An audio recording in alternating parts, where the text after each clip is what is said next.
हिंदू पंचांग के अनुसार इस बार वैशाख माह की शुरुआत 24 अप्रैल से हुई है और इसका समापन 23 मई को होगा। यह माह हिंदू नववर्ष का दूसरा महीना होता है। विशाखा नक्षत्र से संबंध होने के कारण इसको वैशाख कहा जाता है। मान्यता है कि इस माह में पूजा पाठ करने से सभी कष्ट और दुख दूर हो जाते हैं। इस माह में जगत के पालनहार भगवान विष्णु और धन की देवी माँ लक्ष्मी की पूजा की जाती है। यह माह प्रभु को प्रसन्न करने के लिए बेहद खास होता है। धार्मिक मान्यता है कि इस माह पूजा अर्चना करने से साधक को सभी कष्ट और दुख से छुटकारा मिलता है। इस महीने में धन प्राप्ति और पुण्य प्राप्ति के तमाम अवसर आते हैं। वर्ष में केवल एक बार श्री बांके बिहारी जी के चरण दर्शन भी इसी महीने में होते हैं। इस महीने में गंगा या सरोवर स्नान का विशेष महत्व है। आमतौर पर इसी समय से लोक जीवन में मंगल कार्य शुरू हो जाते हैं। ऐसा माना जाता है कि इस माह में कुछ उपाय करने से सुख और समृद्धि की प्राप्ति होती है। इस वीडियो में हम आपको बताएंगे कि वैशाख माह में क्या करना चाहिए जिससे भगवान आपसे जल्दी प्रसन्न हो जाए। लेकिन उससे पहले अगर आप भी चाहते हैं कि लक्ष्मी माता का आशीर्वाद आप सभी पर बना रहे तो इस वीडियो को एक लाइक करें और चैनल को सब्सक्राइब कर लें और कमेंट बॉक्स में जय लक्ष्मी माता जरूर लिखें। नंबर 1, वैशाख महीने में खान पान के नियम। वैशाख माह में गर्मी की मात्रा लगातार तीव्र होती जाती है। इसमें तमाम तरह की बीमारियों का खतरा बढ़ जाता है। इस महीने में जल का प्रयोग बढ़ा देना चाहिए और तेल वाली चीजें कम खानी चाहिए। जहां तक संभव हो सत्तू और रसदार फलों का प्रयोग करना चाहिए और देर तक सोने से भी बचना चाहिए। नंबर 2, वैशाख के महीने में अपनी श्रद्धानुसार तिल, सत्तू, आम और कपड़े का दान भी कर सकते हैं। माना जाता है कि इन चीजों का दान करने से इंसान के पापों का नाश होता है। नंबर 3, वैशाख के महीने में लोगों को पंखों का दान कर सकते हैं या फिर अन्न का दान कर सकते हैं। आप जूते चप्पलों का दान भी कर सकते हैं। इससे देवी देवता प्रसन्न होते हैं। नंबर 4, वैशाख मास में यदि आप व्रत नहीं कर सकते हैं तो व्रत महात्म्य की कथा सुननी चाहिए।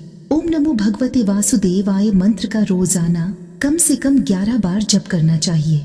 नंबर 5, स्कंद पुराण के अनुसार इस माह में तेल लगाना, दिन में सोना, कांसे के बर्तन में भोजन करना और दिन में 2 बार भोजन करना वर्जित माना गया है।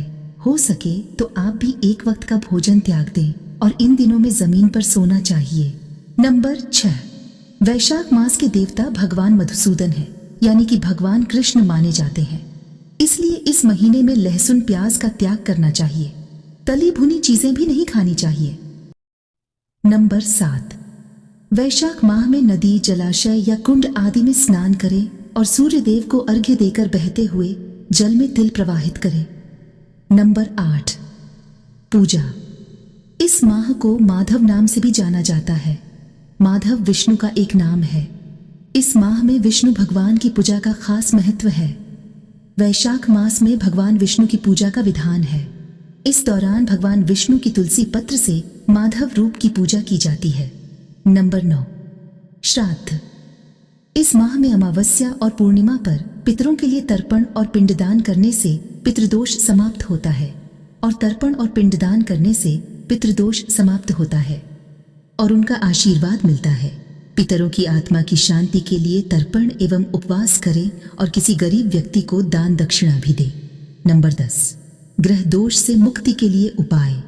इस माह में काल सर्प दोष से मुक्ति पाने के लिए भी अमावस्या तिथि पर ज्योतिषीय उपाय किए जाते हैं। अमावस्या के दिन पीपल के पेड़ पर सुबह जल चढ़ाना चाहिए और संध्या के समय दीपक जलाना चाहिए। शनि दोष से मुक्ति के लिए दक्षिण भारत में वैशाख अमावस्या पर शनि जयंती मनाई जाती है।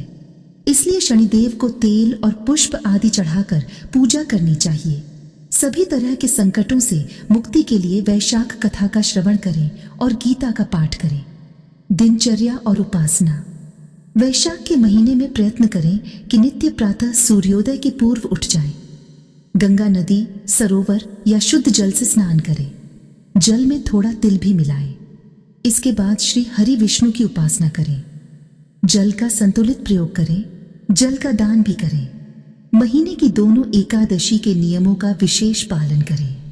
वैशाख के महीने में जब गर्मी काफी ज्यादा होती है तो इस दौरान प्यास काफी अधिक लगती है। ऐसे में आप चाहे तो देवी देवताओं का आशीर्वाद प्राप्त करने और पुण्य कमाने के लिए इस दौरान प्यासे को पानी अवश्य पिलाएं। वैशाख के महीने में पेड़ पौधों की सेवा करनी चाहिए। इसके अलावा गर्मी से त्रस्त किसी भी इंसान की मदद करनी चाहिए। ऐसा करने से 4 धाम तीर्थ करने जितना फल मिलता है। अपने जीवन में शत्रुओं से छुटकारा पाने के लिए और दोस्तों का साथ बनाए रखने के लिए आपको वैशाख महीने में श्री विष्णु के माधव स्वरूप के साथ केशव और दामोदर का ध्यान करना चाहिए। साथ ही भगवान विष्णु की तुलसी दल से पूजा करनी चाहिए। इससे आपके जीवन में मित्रों की संख्या बढ़ेगी और शत्रु अपने आप कम होते चले जाएंगे। अगर जानकारी अच्छी लगी तो वीडियो को लाइक एंड शेयर करें और चैनल को सब्सक्राइब करके बेल नोटिफिकेशन को ऑल पे सेट कर लें। वीडियो देखने के लिए आपका धन्यवाद।